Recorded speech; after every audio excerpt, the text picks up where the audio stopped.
అదే విధంగా ఎక్కడైతే ఆక్రమించుకున్నారో మూసీలు ఎఫ్టీఎల్ బఫర్ జోన్ నాలాలో ఉన్న వాళ్ళు తొలగించండి.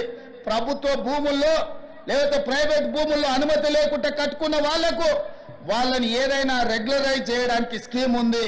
కానీ ఎఫ్టీఎల్ బఫర్ జోన్ నాలాల వాటికి రెగ్యులరైజేషన్ స్కీమ్ లేదు. ఇవాళ కాకపోతే రేపైనా వాటిని తప్పకుండా తొలగిస్తాం. వాళ్ళ పట్ల కఠినంగా వ్యవహరిస్తాం.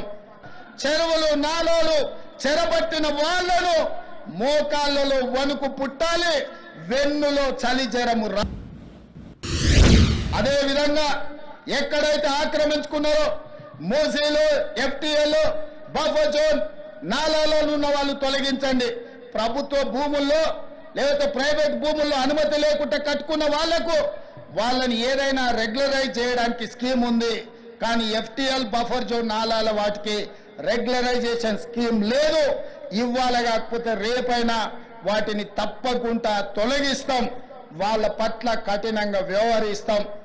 చెరువులు నాలాలు చెరబట్టిన వాళ్లను మోకాళ్ళలో వణుకు పుట్టాలి, వెన్నులో చలి జ్వరము రా.